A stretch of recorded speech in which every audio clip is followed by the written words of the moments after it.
মিলাদুন নবীর অর্থ হলো যে মিলাদ শব্দের অর্থ হইছে জন্ম, আন নবী এর অর্থ হইল মুহাম্মদ সাল্লাল্লাহু আলাইহি ওয়াসাল্লাম। পুরোটার অর্থ হলো যে মুহাম্মদ সাল্লাল্লাহু আলাইহি ওয়াসাল্লামের জন্ম। যে রাসূলুল্লাহ সাল্লাল্লাহু আলাইহি ওয়াসাল্লামের জন্ম, এটা মানুষের জন্য আমলীয় কোনো বিষয় না, এটা খুশির বিষয় যে মুহাম্মদুর রাসূলুল্লাহ সাল্লাল্লাহু আলাইহি ওয়াসাল্লামের উম্মত আমরা হতে পেরে আমরা এই বিষয়ে খুশি।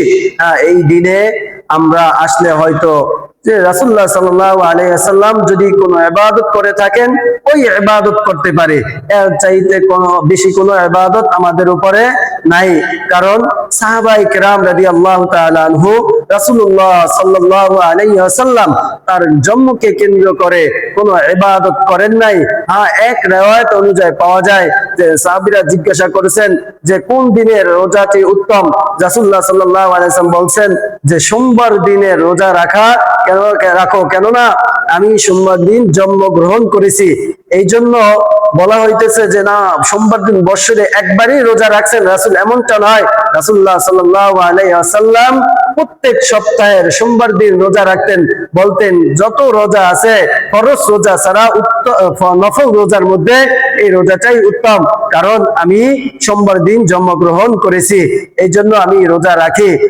অন্য এক রাওয়ায়াতে বর্ণনা পাওয়া যায় যে রাসূলুল্লাহ সাল্লাল্লাহু আলাইহি ওয়াসাল্লাম বলেছেন সোমবার দিন বান্দার আমল আল্লাহ তাআলার নিকট পৌঁছানো হয়।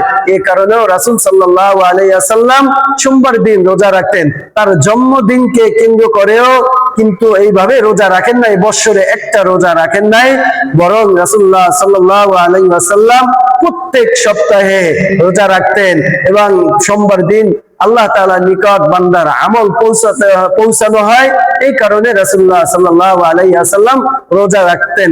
এখন বোঝা যায় যে রাসূলুল্লাহ সাল্লাল্লাহু আলাইহি ওয়াসাল্লাম তার জন্মকে কেন্দ্র করে বৎসরে একটা রোজা রাখতেন না, বরং তিনি প্রত্যেক সপ্তাহে রোজা রাখতেন। তাহলে আমাদের উপরে সুন্নাত হলো যে প্রত্যেক সপ্তাহে রাসূলুল্লাহ সাল্লাল্লাহু আলাইহি ওয়াসাল্লামের উপর রাসূলুল্লাহ সাল্লাল্লাহু আলাইহি ওয়াসাল্লাম জন্মকে কেন্দ্র করে কি করা? রোজা রাখা। বৎসরে একটা রাখলেই আমাদের সুন্নাত আদায় হবে না।